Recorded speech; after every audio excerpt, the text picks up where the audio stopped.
Bien, vamos a conversar con la exdiputada, ex procuradora general de la Nación, ex candidata presidencial y, como dije, decana hoy de la Facultad de Derecho de la Universidad Santa María la Antigua, prestigiosa institución universitaria. Hablo de la licenciada abogada Ana Matilde Gómez. Le reitero el saludo, Ana Matilde, ¿cómo me va? Bien.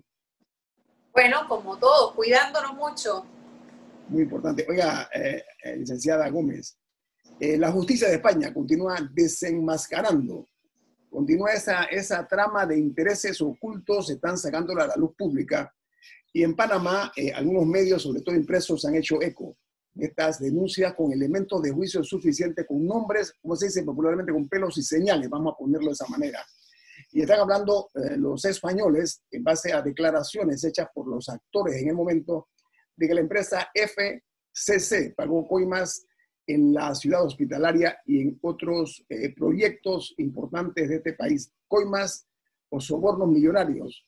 Eso en Panamá se sabe, se ha dicho, se está diciendo, pero hay una reacción tal vez un poco gris, por no decir casi que inocua, por parte de la justicia panameña. Me gustaría escuchar su opinión como abogada y ex procuradora, por supuesto.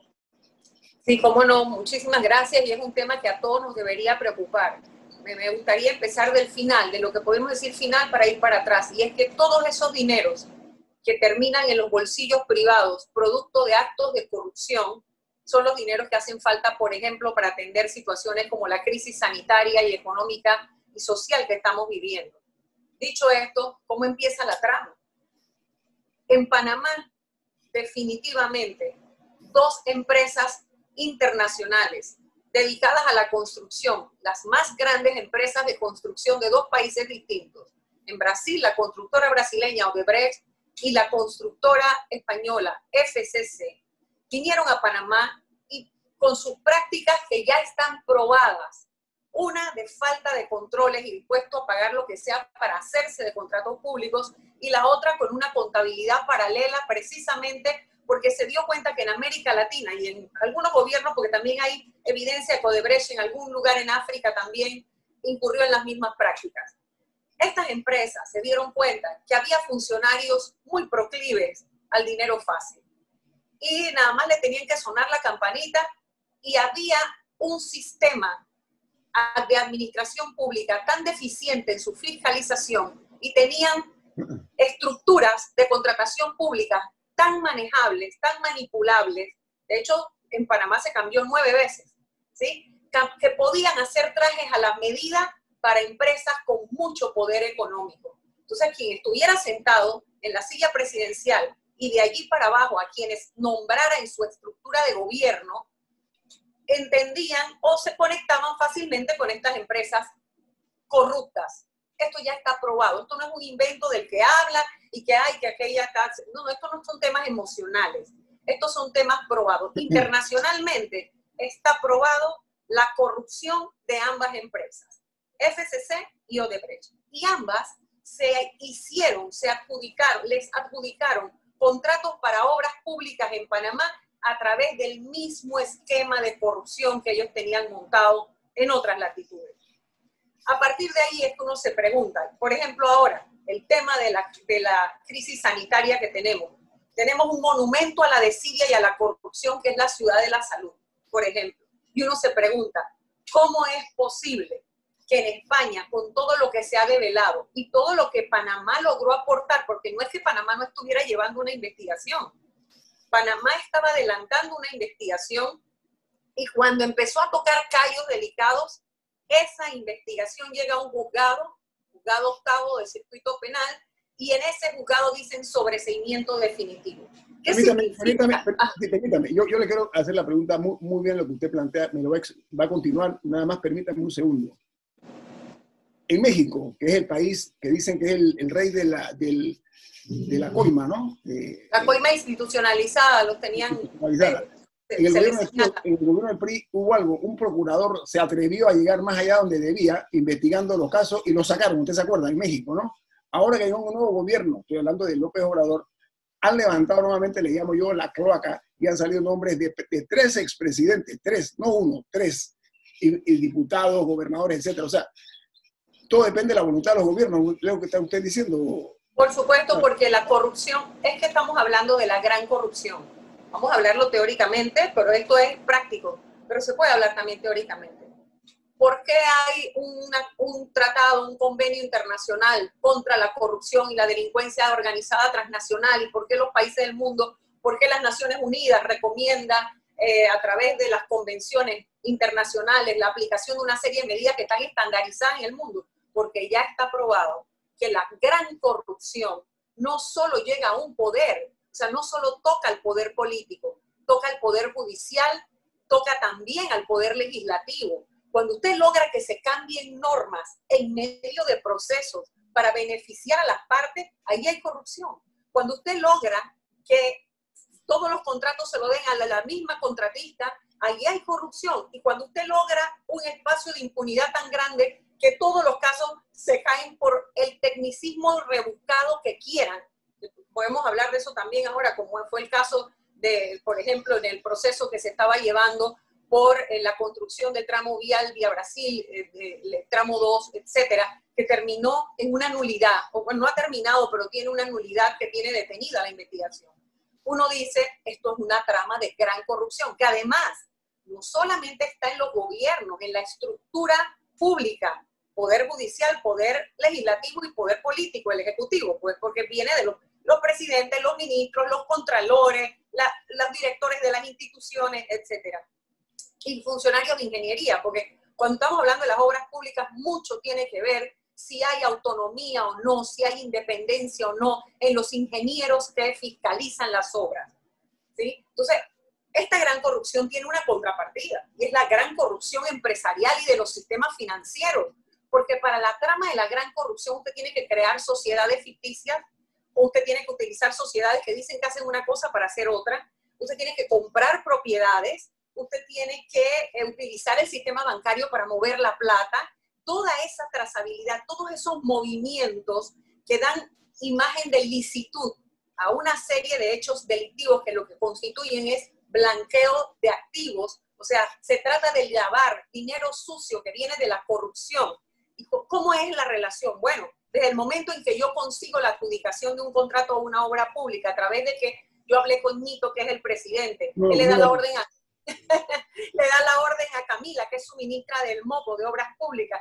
Ella tiene y nombra a su ingeniero de la Dirección de Obras y Construcciones, ¿verdad? Por ejemplo, y así vamos. Y en Contraloría tenemos a alguien que aguanta los cheques o los pagos, o que no los saca, o alguien que inspecciona y dice aquí no hay nada, todo está bien, no hay ninguna lesión. Oye, por favor, pero si ya está aprobada la trama, y peor aún, la trazabilidad del dinero. Una palabrita que se ha puesto muy de moda ahora con el proceso sanitario, sí, con la pandemia. Bueno, la trazabilidad se usa hace mucho tiempo en materia de persecución criminal, porque es buscarle el rastro al dinero. Bueno, ese rastro al dinero lo encontraron Suiza, lo encontró Andorra, lo ha encontrado Uruguay, lo ha encontrado España, lo ha encontrado los Estados Unidos. Suiza también. Te lo mencioné de primero. Okay. Todos ellos han develado toda la estructura financiera que se montó a través de sociedades instrumentales, los circuitos de cuentas bancarias y las comisiones que se daban. ¿Sí? Okay. ¿Cómo? Con testaferros. ¿Por qué se buscan testaferros que pueden ser auditores, que pueden ser abogados, que son los que de alguna manera van con el maletincito a las oficinitas y van aquí y se reúne acá y sube y baja escaleras ofreciendo, porque hay dos mecanismos. En la gran corrupción o en la corrupción puede ser el funcionario que pide y dice, bueno, a mí ahora es el 10% de cada hora. Pero también está el empresario que ofrece. Bueno, si tú me sacas ese cheque, yo te doy el 4%, te doy el 5%, te doy el 10%. Y ese es el mecanismo que se ha utilizado históricamente para la corrupción que se mueve en esa relación entre corruptos y corruptores, que son el sector empresarial o el sector privado y el sector público. Okay, y es Camila. Así como un desvío de grandes fondos. Adelante, Camila. Yo quería ver un poco como hablando un poquito de esa trazabilidad, o sea, cómo funciona en este y en otros casos la dinámica entre fiscalías de distintos países, porque creo que hay una confusión entre lo que se hizo en Panamá o no se hizo, y lo que se hizo en España o no sé, o sea, cómo funciona de manera práctica cuando hay casos así transnacionales, pues. En algunos casos sobre la base de convenios y tratados bilaterales de asistencia legal mutua en materia penal. Y en otras porque somos países signatarios de convenciones internacionales en materia de combate a la corrupción. Puede ser porque somos del sistema universal, o sea, la Convención de las Naciones Unidas, o porque somos del sistema interamericano, la Convención de la OEA. Y ambas convenciones, así como otras convenciones como la de Palermo, como la Convención contra la Delincuencia Organizada Transnacional, todos los países signatarios están comprometidos a cooperar. Entonces, a través de diligencias judiciales que ya son requete conocidas, que se llaman una carta, pues puede ser rogatoria, puede ser una petición de asistencia. Yo que tengo mi expediente hasta un punto, me comunico contigo, te llamo, los fiscales se llaman, los procuradores se comunican, te dicen, aquí tengo esta investigación, ¿tú por dónde estás avanzado? Tal, bueno, perfecto, mándame las comunicaciones, y uno manda las peticiones, ¿verdad? Con lo que tú tienes, le fundamentas al del otro país, yo necesito la declaración de fulano, mengano y sutano, porque estos son los delitos o esto es lo que yo estoy investigando. Pero no tienen, lo que se hace en un país no tiene ningún peso legal sobre el otro. O sea, es que esa es mi pregunta un poco. O sea, un país puede estar al 100% y el otro en 2% y da igual. Sí, y es autónomo. Es decir, tu investigación no es que yo agarro y actúo al mismo nivel que tú estás con lo que tú me mandas, sino que a partir de lo que tú tienes, yo alimento mi investigación y con eso busco indicios de lo que tú me das, yo lo tengo que convertir en actuaciones mías locales. Yo le tengo que dar territorialidad a lo que estoy haciendo. Pero o sea que el documento de España de por sí, o sea, aquí es papel, pues. Aquí lo del documento de España pareciera que ya hubiera sido alimentado por Panamá, es lo que tenemos, por eso yo decía en estos días que hablaba de esto, bueno, ojalá el procurador saliera y nos informara, nos hablara y nos dijera en qué estatus estamos en cuanto a todas estas comunicaciones judiciales y asistencias judiciales de carácter internacional que se han hecho en todos los países. Sería interesante para que los panameños nos actualicemos si es que España ya recibió información de Panamá o es que Panamá, a partir de esta publicación de España, puede tener actuaciones también. Mira, me queda un minuto, y después al regreso del corte comercial, solamente pregunta corta, respuesta corta.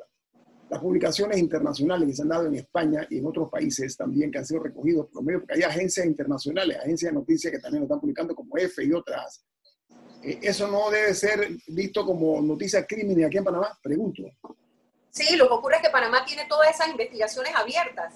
Es que Panamá tiene, en el Ministerio Público hay investigaciones, estaba por ejemplo Ciudad Hospitalaria, línea 1 y línea 2 del metro, está el tema del tramo vial, los tramos de los puentes, los pasos a desnivel, de Brasil 1, 2, la Domingo Díaz, el ensanche, muchas obras de construcción, porque es que el sistema utilizado en América Latina con mayor preponderancia para la gran corrupción fueron las obras de infraestructura pública. Bueno, vamos al corte comercial. Está escuchando a la abogada Ana Matilde Gómez. Hoy está con nosotros. Estamos hablando del escándalo que representa constructores de Brecht en España y en otros países, lo que está saliendo sobre todo de España en los medios españoles, que están recogiendo aquí los medios impresos panameños, como el diario La Prensa y La Estrella de Panamá, que están siendo muy consistentes en eso. Nosotros aquí, en esta cadena nacional de radio, continuaremos hablando con Ana Matilde Gómez, aquí en Info Análisis, un programa para la gente inteligente. Bueno, conversar con Ana Matilde Gómez, abogada, ex procuradora, exdiputada, ex candidata presidencial y hoy día decana de la Facultad de Derecho en la Universidad de Santa María de Antigua. Realmente es un gusto porque nos ilustra mucho Ana Matilde Gómez. Pero antes de pasarle al señor Murgas, yo hablaba de los medios panameños que se han hecho eco. Por ejemplo, el diario La Estrella de Panamá publicó Ravelo, que es el representante de Odebrecht en Panamá, dijo que ha tenido controlados y sobornados todos los gobiernos de Panamá. Es una ofensa para el país, ¿eh? Si no lo hemos visto desde esa perspectiva.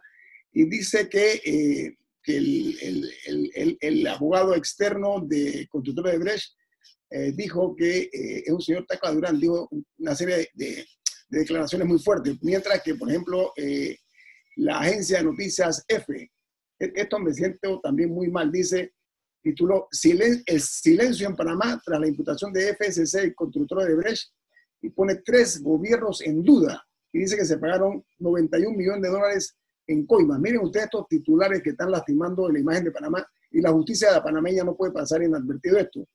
Y la otra que el diario El País, uno de los 5 periódicos más influyentes del mundo, dijo, FCC, estoy citando, FCC no niega acusación de corrupción. Dice que el dinero del soborno se canalizó por el BCA y la banca privada de Andorra con dinero desde Suiza, señor Murgas. Bueno, hay características que son inéditas en América Latina. Primero, la corrupción viene de obras hechas por compañías que vienen de un país que estaba gobernado por la izquierda, como es Brasil. Brasil tuvo más de 20 años gobernado por partidos de izquierda. Y esto es muy triste que le pase a un hombre con la moral de Lula, de Dilma Rousseff, permitieron estos países que se hicieron. Doctor, es que la corrupción no tiene ideología. La única ideología de la corrupción es el dinero fácil. Bueno, sí, pero yo quiero ponerle subrayado a esto, que se da en un país gobernado por la izquierda en América Latina, es Brasil. Y lo más triste es que nos ocurre a nosotros y los periodistas no hicimos nuestro trabajo también, no lo hicimos. Y eso Bueno, ¿cuál es la pregunta para la diputada, exdiputada? Bueno, es esa. ¿Cómo podemos solucionar en el futuro que estas cosas no ocurran en América Latina? Adelante, abogada Gómez. Sí, bueno, la corrupción se combate desde varios escenarios, ¿no? Y uno de ellos, obviamente, la corrupción se tiene que atender antes, durante y después. Antes es con medidas preventivas, en las que evidentemente debe haber transparencia en la gestión pública, debe haber la libertad de expresión, derecho a la información y acceso a la información, para que a través del periodismo investigativo se vaya publicitando toda información que permita nutrir aquellas mentes que pueden analizar lo que se está haciendo. Durante es la posibilidad de la fiscalización y tener, por ejemplo, herramientas como leyes de contratación pública que permitan que haya procesos que no den espacio a los jueguitos esos para los sobreprecios y para los trajes a la medida, manipulando términos de referencia o manipulando los pliegos de cargos que contienen el término de referencia más el contrato, que se hacen, a veces se diseñan, porque los entes públicos, las instituciones, contratan a través de una serie de mecanismos que están en la ley de contrataciones públicas. Así que también con esa estructura se puede controlar, tratar de prevenir. Y cuando se está en medio de las obras, la Contraloría General de la República con su fiscalización, la DGI a través del pago de los impuestos, la UAF, la Unidad de Análisis Financiero a través de las transacciones de los dineros que salen del país, la Asociación la Superintendencia de Bancos, a través de los movimientos que se hacen en los bancos, todo eso permite que un país bien regulado, como lo es Panamá en teoría, somos un país con altas regulaciones, pueda tener el ojo puesto en todas esas contrataciones. Y finalmente, cuando ocurre que haya un ministerio público que entre y que sabemos los casos de corrupción es muy difícil investigarlos mientras están ocurriendo porque el poder político, en este caso el Ejecutivo, tiene los controles sobre las instituciones. Y si un ministro es parte de la corrupción, ahí no va a soltar prenda. Porque por lo general, como no tenemos las estructuras legales que protejan al denunciante, si hay un funcionario en medio que quiere revelar que esa obra tiene sobreprecio, que esos clavos no cuestan eso, que esas varillas de acero no cuestan eso, que el cemento no cuesta eso, que se está pagando 2 y 3 veces, como fue el caso de Ciudad de la Salud, 2 y 3 veces el mismo material, ¿verdad? Si alguien quiere advertir eso, ese es el funcionario que queda votado. Entonces, permítame, abogada Gómez, imagínese usted, la Agencia AF publicó, su comentario va en la línea correcta. Agencia AF de Noticias dice, FCC sobredimensionaba el costo del acero en el precio y la cantidad. Esa es parte de la trampa, dice, y logró pagar soborno por $91 millones en sobornos o en comisiones. O sea, ahí está los sobreprecios, ahí está la parte del negocio, Camila. Es que la gente tiene que entender algo. La coima la pagamos nosotros, porque exacto, la coima sale, bueno, está bien, Odebrecht tenía un sistema muy moderno, muy sofisticado que tenía su contabilidad paralela, pero no crean que eso salía del bolsillo de ellos. Sale del sobreprecio, o sea, ponerle más precio a las cosas que el Estado tiene que pagar y hacer que el Estado pague 2 y 3 veces. ¿Y cuáles son los mecanismos? Y eso hay que observar, siempre estar pendiente. Contrataciones públicas que se dan con unos términos y a partir de que se adjudica viene una gran cantidad de adendas. Las adendas terminan siendo un contrato totalmente distinto al que se hizo originalmente, que a otra empresa se hubiera podido ganar. Pero como hacen el traje a la medida para que te lo ganes tú, todo lo demás lo tengo que hacer a partir de adendas. Y a través de las adendas y adendas, que uno dice, ¿dónde está Contraloría? Entonces, no es solamente la parte del funcionario del Poder Ejecutivo, ¿verdad? Sino el contralor y los ingenieros que fiscalizan las obras, porque toda obra tiene lo que se llama un cronograma de ejecución, una serie de tiempos en los que tiene que haber unos resultados.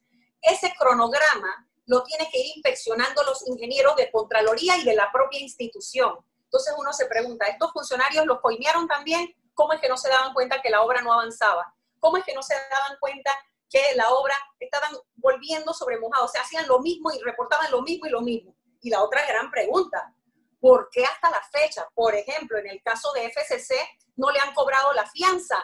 ¿Qué pasó con la fianza? ¿Dónde están las compañías? Ciudad Hospitalaria, Ciudad Hospitalaria, ¿es usted? Sí, Ciudad Hospitalaria. Okay. ¿Por qué no han ejecutado la fianza? ¿Por qué si ellos tuvieron suspendido más de 10 meses, no por razones imputables al Estado nada más o a la Caja del Seguro Social, que eso en contrataciones se conoce como la concurrencia de hechos? Tú y yo pactamos una obra, tú te atrasaste por razones tuyas y yo me he atrasado, no te he pagado por razones mías, esa concurrencia de hechos anula el que yo te tenga que pagar. ¿Cómo es que ahora FCC le está diciendo al Estado panameño que le tiene que pagar un montón de plata? Entonces, que justamente por ahí va mi pregunta. Mi pregunta es si la negociación que el Estado haga con FCC puede afectar las investigaciones de alguna manera. No debería, pero si va a haber corrupción y va a haber comunicación, porque usted ve entonces a diputados comiendo con magistrados, por allá en mesas escondidas, allá en restaurantes, así en lo privado, si usted ve entonces a ministros reuniéndose con jueces, si usted ve toda esa trama andando, ¿verdad? O que empiezan a darse en las vacantes que se dan, yo nombro personas o tengo todavía gente puesta en los puestos claves para poder levantar un teléfono y decirle que esto no pase o que esto así, o lo invitan, qué sé yo, a mi casa de playa un fin de semana, nadie me está oyendo, vamos a caminar y empezamos a hablar y resulta que las cosas se van cerrando, puede quedar en nada. Pero en teoría no debería ser, porque el poder judicial de un país debe ser el fiel de la balanza. El poder judicial de un país debería en teoría ser el valladar donde se estrella todo acto de corrupción y el Ministerio Público que le aporta, porque lo ha estado haciendo, ¿sí? Ahí está la investigación, en este caso de Ciudad Hospitalaria, o en el caso de Ciudad Hospitalaria particularmente, o Ciudad de la Salud, que después se cambió el nombre. Definitivamente, ¿cómo va a decir un juez que ahí no ha habido delito cuando la trama está develada en todo el mundo? Por donde pasó el dinero, por donde pasaron los testaferros, hay las delaciones, o sea, está la colaboración que hicieron los que participaron dentro. Y sobre esto quiero hablar. ¿Por qué? Porque la gente dice, pero es que le pagaron, lo compraron. No, señores, es que la propia Convención de las Naciones Unidas contra la Corrupción y la Convención Interamericana de la OEA para combatir la corrupción tiene entre los mecanismos que le ofrece a los países. Esa convención es supranacional, está acá arriba. Y usted la tiene que convertir en ley de la República, no solo porque ratificas el tratado y eres miembro, sino porque tú haces que las normas que están sugeridas allí, que todos los expertos de los países se reunieron para ponerse de acuerdo cómo combatir la corrupción, a medida que ella va avanzando, porque la corrupción es dinámica, como todos los delitos. Entonces, todos los que estamos, porque esto es como el bando del bien y del mal. Bueno, entonces, así como los malos se reúnen, los buenos también. Entonces, uno encuentra mecanismos que comparte a través de todos los países. Uno, homologa las legislaciones, o sea, las pone iguales. El delito, lo que tú tienes como delito, yo también. ¿Para qué? Para que si el maleante de mi país se va para el tuyo, tú allá, tú me lo mandas, ¿verdad? O allá le abres una causa. Entonces, me explico, se comparte información. Y allí mismo en esa convención se sugiere que haya acuerdos de delación, que haya la posibilidad de negociar con el que estuvo dentro, porque, por ejemplo, cuando un homicidio se da dentro de una cárcel, puede ser que todos los que están ahí adentro son delincuentes, pero van a tener que testimoniar. Su testimonio es válido porque son los únicos que estaban allá adentro. Bueno, igual en una organización criminal, si tú no agarras a alguien de adentro o no infiltras a alguien, es muy difícil que tú logres desgranar la trama de la corrupción. Y eso es lo que ha pasado, que con la posibilidad de las delaciones, la posibilidad de sentarse lo que antes se podía ver como un delito, con un fiscal, como lo vemos en las películas norteamericanas, porque ellos ya tenían sistema acusatorio hace mucho tiempo. Pero yo te puedo ofrecer una pena menor, o yo te puedo ofrecer sacarte de la imputación porque tú eras simplemente el pinche fiscalizador, pero yo quiero al que se llevó la coima grande. Yo quiero que tú me digas de dónde vino la orden y cómo era la estructura de pago, a través de qué empresas y quién era el testaferro. Si tú me dices todo eso, ¿verdad? Eso no es ilegal. Entonces, ¿cómo es posible que después... Tú me ayudas, yo te ayudo. Tú me ayudas, yo te ayudo. Sí, pero porque que ser, yo voy tras... Abogada, pero tiene que ser que acuse o aporte pruebas contra el más grande. O sea, la delación premiada es eso. ¿eh? No, sí, y no solamente contra el más grande, sino que lo que tú me informas sea suficiente para que mi caso prospere, para que yo pueda seguir avanzando en mi investigación, para que yo pueda agarrar a otras personas implicadas, para que yo comprenda la trama. Y hoy por hoy en el mundo hay personas que incluso cooperan con el FBI, con la Interpol y con otras agencias de persecución criminal que han sido parte de organizaciones criminales y que una vez que pagaron su pena terminan sirviendo a los organismos de investigación. Así que esto no es inventado. Esto no es inventado. La gran corrupción se persigue así. No hay otra forma. Ahora, hay una pregunta que nace de todo. ¿Por qué en Estados Unidos estas compañías no se atreven a hacer lo que hicieron aquí? Compañías españolas y compañías brasileñas. La respuesta de la pregunta del señor Murga me parece muy oportuna y precisa esa pregunta. Le demos el tiempo para que usted la piense bien, abogada Gómez. Al regreso viene más aquí en Info Análisis, un programa para la gente inteligente. Bueno, vamos a continuar platicando aquí con la ex procuradora, ex candidata presidencial, ex diputada, hoy día es decana de Derecho. El señor Murga, Ana Matilde Gómez, estoy hablando, por supuesto. Señor Murga, reformula la pregunta, ¿por qué en los Estados Unidos? A ver, ¿cómo es la pregunta? Bueno, es que a mí me llama la atención, la pregunta es así, ¿por qué estas compañías no se atreven a hacer este tipo de cosas que hacen en Panamá, no se atreven a hacerlas en Estados Unidos? Y lo que me llama la atención es que estamos negociando con FCC todavía como si fueran unas monjitas de la caridad. Bien, muy bien. La pregunta, y esto habla muy mal del actual gobierno, que está sentado con unos pillos negociando no sé qué. Así es, y además al presidente alguien debiera aconsejarle y recordarle que FCC estuvo suspendida casi por 10 o más meses por razones que no son imputables al Estado panameño o a la Caja del Seguro Social, o que hay concurrencia de hechos y eso nos exime de ese pago, y que se debe ejecutar la fianza en tal caso y ver por qué, también con qué gobierno las aseguradoras, las que afianzaban, han ido subrogando tras subrogando y se pasan la pelota y ninguna responde. O sea, ¿y qué pasó con la Contraloría? Es que la Contraloría en el periodo anterior tiene que responder. Y allí, y estoy hablando de la cabeza, no de abajo los funcionarios, porque todo eso se controlaba desde la cabeza. Entonces, la pregunta del señor Murga es muy interesante y yo le veo dos razones. Una, es que los que son funcionarios públicos en los Estados Unidos saben que meterse en un acto de corrupción les va a haber certeza del castigo para ellos. El que es funcionario público en los Estados Unidos siempre está pendiente que lo están escuchando, no me vengas a ofrecer, no me vengas a decir, el de aquí lamentablemente, el que es corrupto y entra a un puesto público, no entró por carrera, para empezar, sabe que su puesto se lo debe al amigo que lo pone, y el clientelismo político se ha tragado todo el sistema de nombramientos en el servicio público. Oiga, y ese sistema de clientelismo hace que somos amigos en los negocios. Sí, es parte del veneno que tienen y nuestros sistemas. un poder judicial independiente. Es que los estamentos de investigación en los Estados Unidos son totalmente independientes, están separados. Yo no te tengo que reportar a ti mis investigaciones y yo voy con todo y tengo el recurso para hacerlo.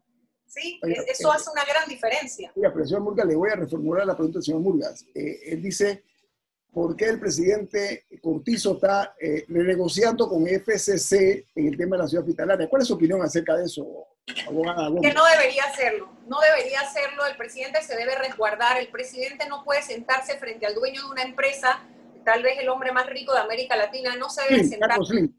Correcto, que ha comprado ahora FCC, pero que tiene todos los compromisos y arrastra toda la historia de FCC. No es que ahora borrón y cuenta nueva. Además es que hay que analizar si realmente cuando ellos lo compraron e intervinieron, si fue cierto que la obra avanzó o no. Porque una cosa es que yo llene la obra de trabajadores haciendo otra vez lo que ya estaba hecho, y si fuera el caso, por ejemplo, yo no estoy diciendo si eso pasó o no, pero eso hay que investigar, o sea, eso hay que determinarlo antes de sentarse a negociar nada, porque no somos dos empresarios cara a cara. Usted es el mandatario del país, o él es el mandatario del país, y el otro tiene un conflicto de intereses enorme con una empresa que ha comprado, que debe tener una situación financiera catastrófica o complicada. Entonces, realmente está de por medio todo el latrocinio que hemos vivido. Nosotros no estamos esperando que se negocie con ellos, sino que se le lleve ante los tribunales. Y no podemos esperar a que la parte interesada apueste a la impunidad y apueste a la deficiencia de la persecución criminal para decir, a mí nadie me ha condenado, yo no soy culpable de nada, a mí me sobreseyeron. Por favor, si estamos hablando de una trama de gran corrupción en la que puede haber elementos infiltrados en toda la cadena de la actuación pública. Camila. Justo en un tema similar, hay un tema que ha rondado cada vez que se discute la ley de contrataciones públicas y que yo he escuchado sugerido muchísimo tiempo, y es la inhabilitación de empresas que cometan actos de corrupción.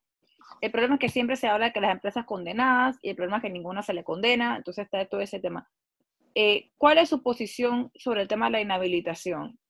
Mi posición es la misma que dije en la asamblea, y que por supuesto los votos nada más eran el de José Antonio y el mío, en ese sentido, y creo que Juan Carlos Arango también, porque había mucha presión del gobierno, ¿sí? Y es que se les puede inhabilitar, si es que en la ley es que hay que ponerlo. Entonces, porque es como un círculo vicioso de tontos, como el perro correteándose la cola.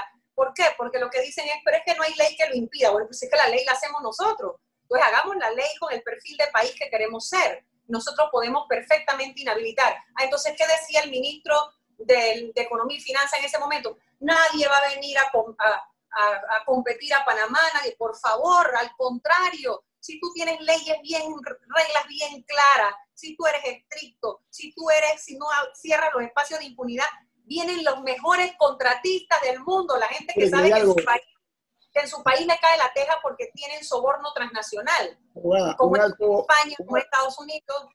Oiga, abogada Gómez, es tan cierto eso que un alto funcionario del gobierno de Estados Unidos comentó en un grupo de dueños de medios, de periodistas, entre los cuales estaba yo, que mientras esto no se arregle, ninguna empresa estadounidense va a venir a Panamá a contratar. Así de fácil lo dijo, pero claro. Déjeme, hay algo que usted dijo muy tangencialmente que me gustaría que usted tenga la amabilidad de ampliar. Usted preguntó, y yo ahora me hago esa pregunta, ¿por qué no se ha ejecutado la fianza en la ciudad hospitalaria, como le quieran llamar? ¿Y claro, qué significa eso para el que no conoce el sistema de fianzas en la construcción? Bueno, es que hay una garantía, hay garantías que hay que poner, y para eso está la Contraloría fiscalizando, ¿verdad? Cuando usted va a emprender una obra pública que va a ser de unos millones, yo tengo que, como Estado, y está en la norma, garantizar de alguna manera el cumplimiento tuyo. Y por eso hay un cronograma de ejecución.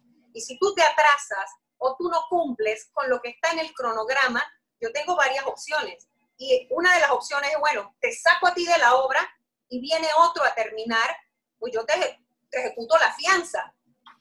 Pero aquí hay que revisar qué fue lo que pasó. Es que lo que quiero llevarlos al punto es que aquí hay más preguntas que respuestas. Yo no tengo las respuestas porque no la tiene nadie por la falta de transparencia. Es que nosotros necesitamos conocer, nosotros necesitamos que se siente el contralor, con el procurador y con el director de la Caja del Seguro Social y le hablen claro al país qué es lo que encontraron, qué es lo que hay, cuáles son las líneas de acción que van a tomar, ¿sí? Y en la investigación, cómo va la investigación, qué es lo que se ha probado y qué es lo que está pendiente. Y que digan dónde se está obstaculizando el tema. ¿Por qué no puede haber transparencia?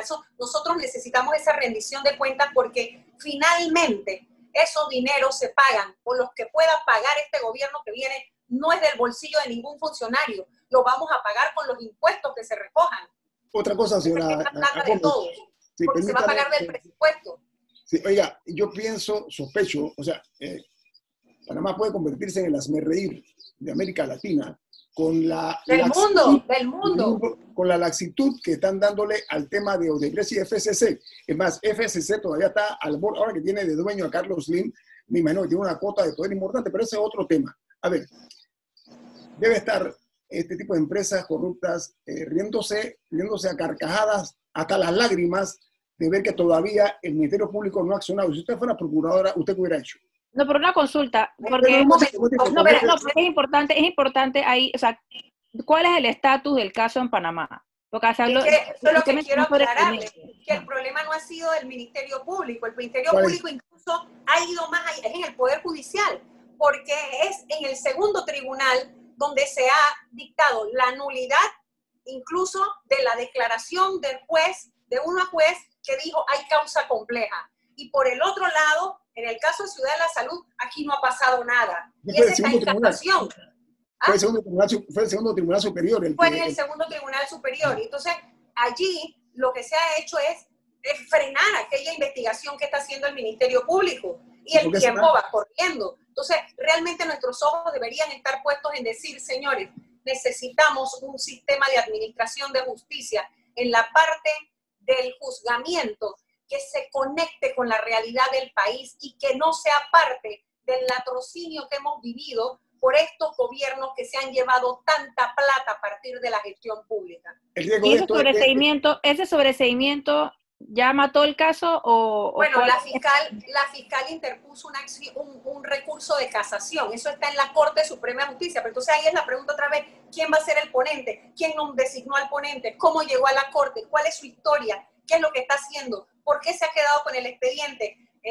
Lo que conocemos de esa persona nos da tranquilidad de que es el ponente y que, bueno, los otros magistrados, por favor, despierten. Ese caso no puede morir ahí, pero si ahí está el monumento, ahí está la infraestructura. Por favor, solamente hay que mirar para saber que allí ha pasado algo. Eso no era para que los millones que se han pagado. Oiga, ¿y el caso no afecta que se acepte la obra y se use? No,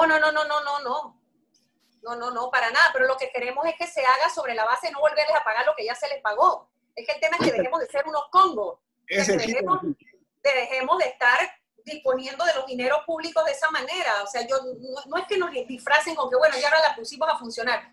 ¿Cómo?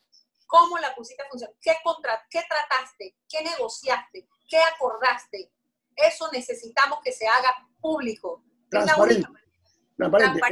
Tenemos 3 minutos, señor Murgas. ¿Alguna pregunta para la abogada Ana Matilde Gómez? Bueno, nosotros tenemos que vivir de las experiencias pasadas, Guillermo, y es un desastre el sistema de licitación pública de Panamá. El dedazo existe en Panamá. Todavía. No, existe el dedazo. Es que en un periodo ya la licitación viene preñada cuando se hace. Okay. Así es. Y no hay funcionario que la pueda arreglar bien.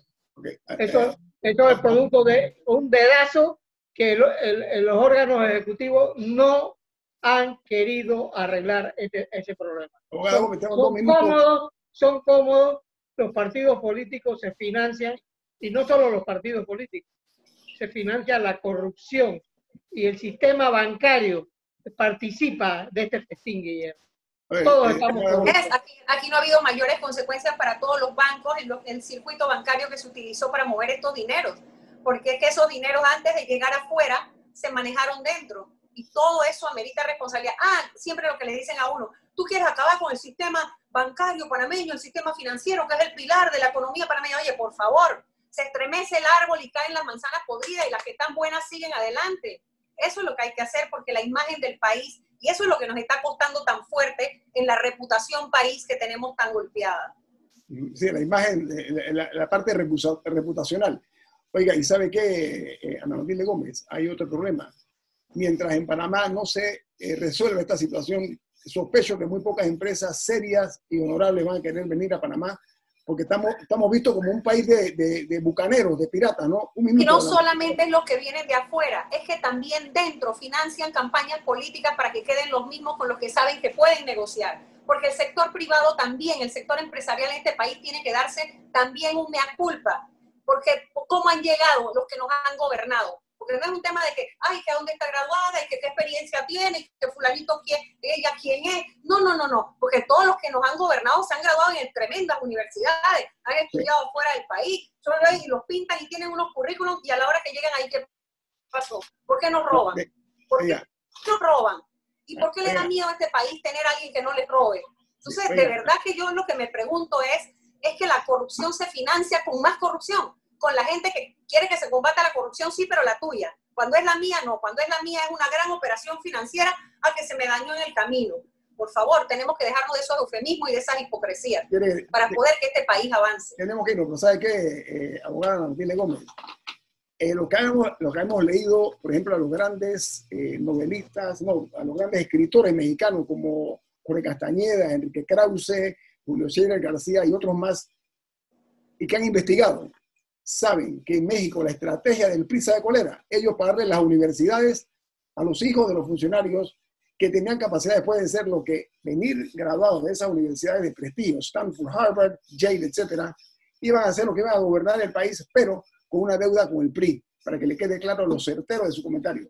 Un minuto. Y de eso inició con el narcotráfico, cuando en Colombia se dieron cuenta que el trabajo artesanal no podía continuar porque la operación del narcotráfico como crimen organizado es más financiera que de venta de productos. Y sus hijos empezaron a estudiar en grandes universidades de Estados Unidos para que después fueran los emporios del narcotráfico que son. Así es. Oiga, gracias por estar con nosotros esta mañana. Gracias a ustedes por la invitación. Siempre un gustazo, por forma directa, como usted habla. El equipo de Infoanálisis. Gracias. Rubén Darío Murgas. Guillermo Antonio Dame, que tenga un excelente día. Hasta la próxima semana.